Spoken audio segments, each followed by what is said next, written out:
brothers in the countryside. The army took note of my mechanical skills, so I was drafted to the Panzer Division. On September 1st, 1939, we began our invasion of Poland. My unit was part of Army Group North, so our task was to control North Poland, connect Germany with Prussia, and move to Warsaw from the north.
The Polish army was defending every sector.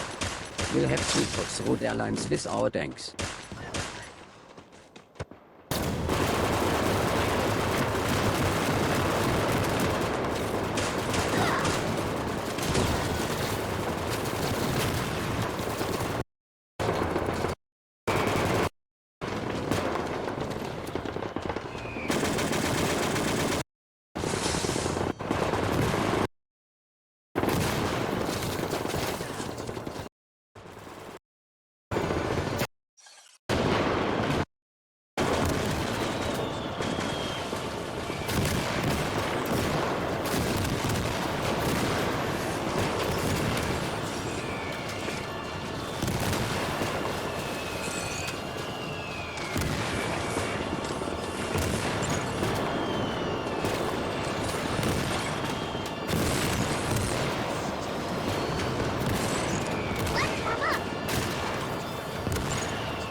We have now pushed the Polish army out of the forest, and they are mounting up a retreat.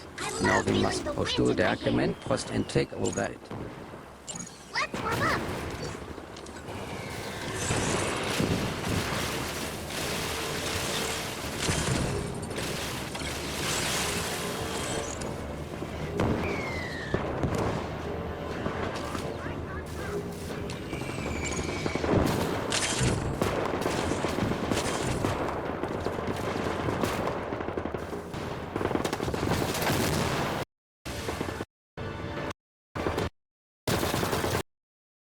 Hello, comrades!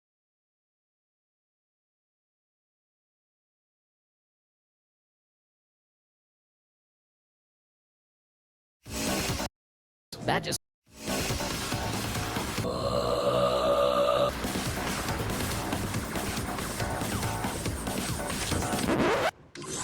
I am a huge fan of strategy games.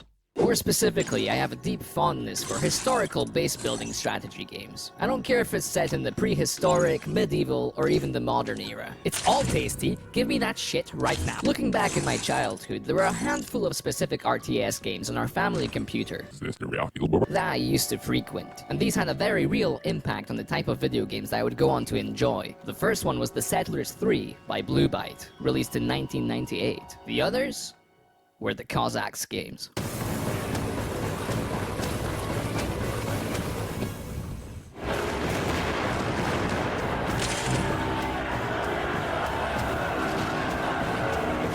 Types of species in this cool little corner of... You've got... You might just want to do that. Pick Prussia in each game to keep... Sure, we'll even it out for you. After food, though, this... Stamina, it's been done better. Province... Better off just targeting other coal mines around...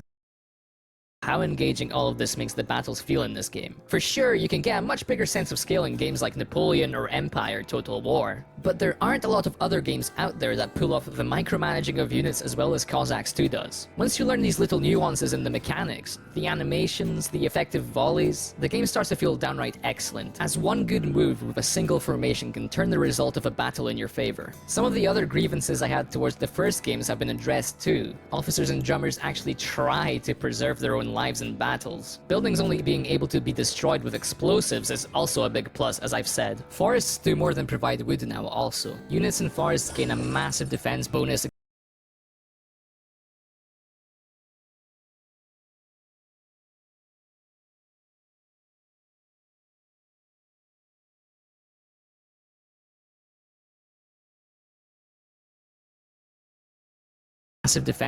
against musket fire. And again, I have to stress that if I was giving these individual games a score out of 10, then the changes made to the Fog of War in Cossacks 2 would have been worth an entire point. That's how much I dislike what Cossacks 1 did in that aspect. This is much superior. It's not all perfect though. As much as I love the mechanics in Cossacks 2, I do have to point out some of the things that have still not been addressed here from the first game. Notice how the zone of fire covers 360 degrees of the formation. Flanking individual units is still broken, since they can just turn around and shoot you at a microsecond's notice. This still makes cavalry effectively... Wow! If this is how much this game has improved, then imagine what Cossacks 3 is going to look like. To camouflage you get instead citizens. These sort of massive battles were straight up game. Surely I must have, but I would highly advise prioritizing the of existing mechanics to 3D graphics was done in the second game, and that's a real shame. It's a pity that they didn't really try, for example. It's really annoying for the of people that gave this game a recommendation. Muskets. You will likely not important in a minute. Pretty much every musket wielding unit in this game is capable of fighting, which makes losing battles a little bit less punishing in some ways, but it also promotes running through survivors with your cavalry. The more kills a formation gets, the more maximum morale they receive. Control them in this state, and they are vulnerable to being killed by enemies on Britain, so there is stamina while they do it, at portrait. If there is an enemy in range, your unit big plus, as I've said. Forests do more than provide wood now also. Units in forests gain a massive defense bonus against musket fire. And again, I have to stress that if I was giving these individual games a score out of 10, then the changes made to the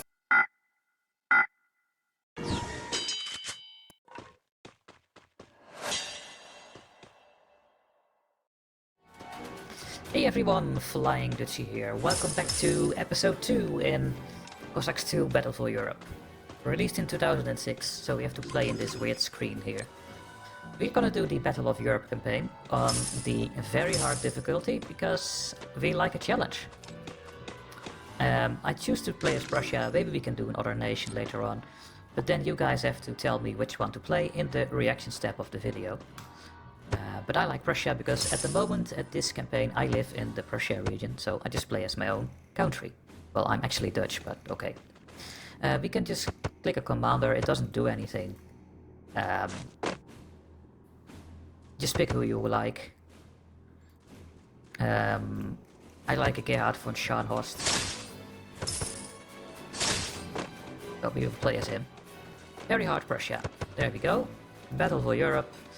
We will do it anyway. So this is the map of Europe. It's divided into sectors. If you want to read it, just do it. But on every sector you get resources, and you can build defenses, you can get more troops, etc. And this is the campaign map. So we start with 3 territories. We have Hanover. This is what we get from it. So 6,000 food, 750 stone. We don't get any iron or coal here. Also not from Berlin. And we get a little bit of iron, so we don't get any coal in any provinces. So what I can do is attack maybe Austria and take the coal. I can also go after Poland and take Poznan and get coal. I can also go to war with Frankfurt for this province and go to war with the Rhine Confederation. That is possible. You can also get alliances with people. For example, Britain, I don't think we will fight at all. Maybe we should try to get an alliance with him. Enter into an alliance. Oh, that's costing 5,000 gold? No. We don't have any money for that. So. What you can do is upgrade the defenses from your sectors. If you think you're going to get attacked somewhere, you can try to stop the enemy. And for example, Poland here can only declare on one of the Russian territories or Königsberg, Eastern Prussia. So what I could do is upgrade this defense here. We have exactly enough, so let's do this. And now instead of 4 garrisons, we have 6 garrisons. So if this army is going to attack with 4 garrisons, we have a high chance to win this battle. So I think that was a good upgrade. Now in Berlin we have 24 garrisons to defend. Yeah, you have main resources. I guess we also get more resources when you upgrade your province. No, not really. Okay, so we don't get more. In the commander screen we can see all the commanders in the game. There's Napoleon. He's having 3 National Guards and 1 Fusilier. And we have 3 Musketeers and 1 Black Horse at the moment. And you unlock other units when you rank up cavalry and artillery. Now at the market you can sell your stuff if you want to do something. And here you can see all your messages. Now there is nothing yet here. So I think I'm gonna go to war with Frankfurt. Go to war with the Rhine Confederation. On Gasdorf. Because I think that Napoleon is going to take one of these. So if I take this one, maybe Napoleon takes this one. Can you right click or no, left click? Are you about to attack the sector? Yes. So now we are at war. We are at war with the Rhine Confederation. And it's going to be 4 versus 4. So, not that easy. Now you don't have to build up your whole thing. You just need to fight the enemy. With him and your soldiers' faith and victory is very high. We get plus 30 experience. Oh, nice event for us. And what you want to do is capture these villages because you get resources from it. And let's bring the priests over here as well.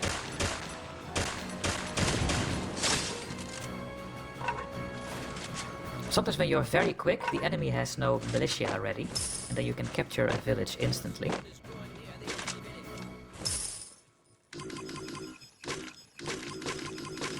Gonna go to that one.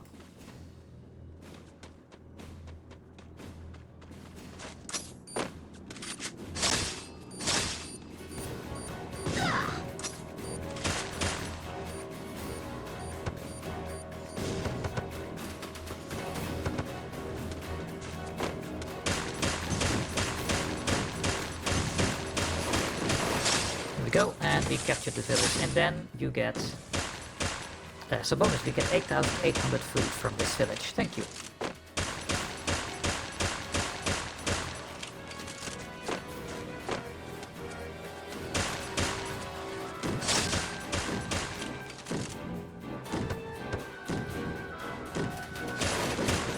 Yeah, when you are in the orange, the yellow, you can win 1,000 gold. Okay. try to take the coal from this one. Just need to make sure that we stay together a bit, because when the enemy arrives, we need to be able to win. So let them reload their guns. Sometimes you get side quests and you need to capture something, or 6 squads right now.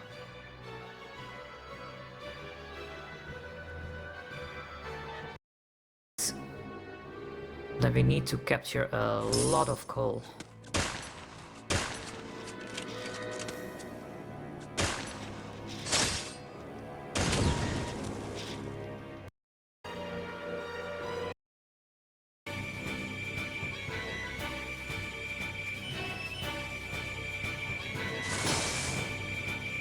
I have to shoot, because I don't want to lose my units. 7,000 iron, that is so much. Let's go to these coal mines.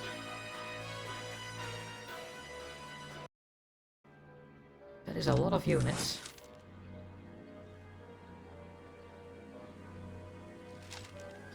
Captain Sir, there's a steel casting factory nearby, which is used by the enemy to produce guns. If we manage to capture it, we'll be able to put weapon production into an order and commandeer the manufactured guns.